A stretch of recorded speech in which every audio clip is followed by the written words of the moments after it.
Hello dear friends, how are you doing today? I want to do a quick review for you on this particular book that I finally got through called The Bitcoin Standard by Saifedean Ammous. And it's quite a surprising book because I wasn't expecting, it's more of an economics textbook. So it's very difficult to get through, but if you can get through the first part, it does talk about Bitcoin in the later chapters. But I wanted to share with you just a couple of quotes because it was so delightful to read a book from somebody that is of a higher intellect than oneself. It always gives me a boost of encouragement. And the quotes that jumped out at me the most were not really related to economics or Bitcoin. They were just insights on a couple of other things. And so those alone were worth the price of the book, I thought. The chapter on money and time preference is excellent. It talks about, this is an economic principle, but it talks about foregoing immediate gratification for a greater return and greater benefit in the future. And so that is definitely valuable for any young person to think about and to incorporate into their worldview about how to live one's life. Let's see what else we got here.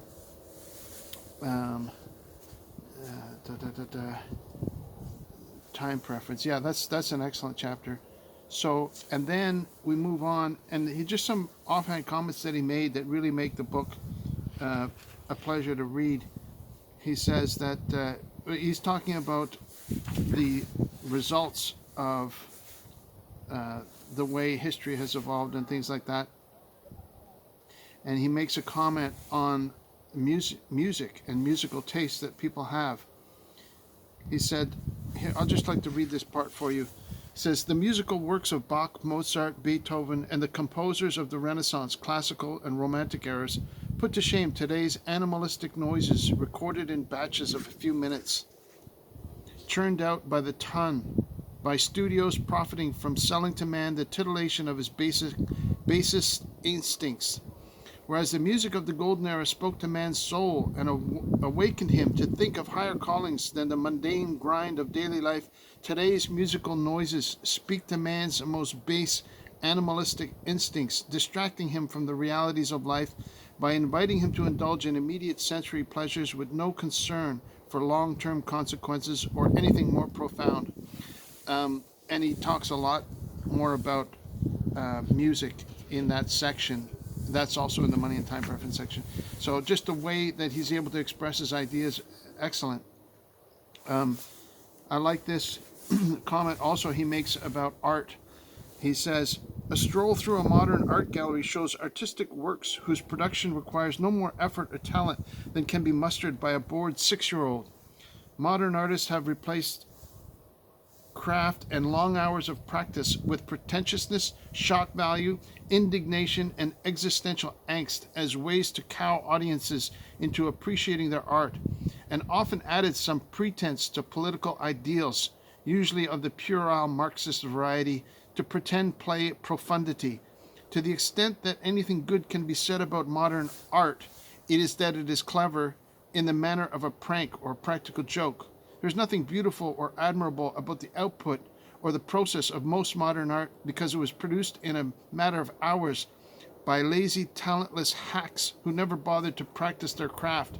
Only cheap pretentiousness, obscenity, and shock value attract attention to the naked emperor of modern art, and only long, pretentious diatribes shaming others for not understanding the work give it value.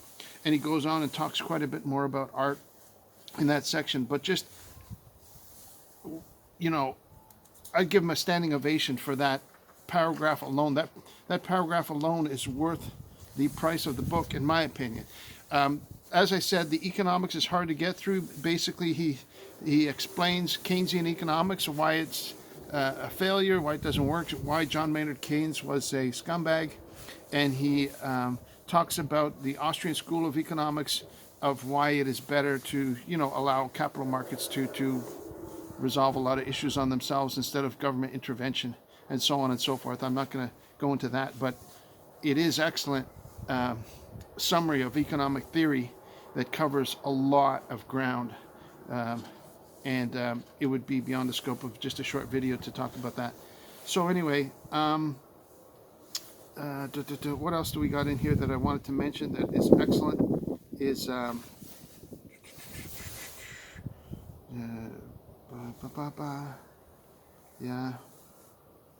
yeah, they're here. Yes. Okay. Yeah, that's excellent. Yeah, I don't need to talk about that. Sound Money and Individual Freedom is an excellent chapter. And then the reason why I bought the book, I wanted to see if he left any room for Bitcoin eventually perhaps being displaced. And I believe he does mention that on pages 250 to 251. He leaves open the option of what I was looking for, of the perhaps a newer, better technology, which is really anathema to anybody interested in Bitcoin. They most people think that it's either Bitcoin or nothing. But I happen to think that there could be other developments on the horizon that could complement, partially displace, and share the function of sound money. And one in particular that I am quite fond of, but you can send me a private message if you're interested in discussing that further, but I won't go into that. So that's it. I'm done. A difficult read, but a worthwhile read. And if you would like to increase your knowledge of fundamental principles of economics, this is highly recommended. I don't know if that's coming through on the screen or not. It's hard to see. But there you go. It is freezing out here today, November 29th. It is minus 3 degrees Celsius. It's about, I don't know, 30 degrees Fahrenheit, something like that. And we had our first major snowfall yesterday. So there you go. Winter is here, and it is cold. So stay warm. Spend time with people you love. Take care of yourself. I love you. God bless you. And we'll talk to you again soon, okay? Take care. Bye-bye now.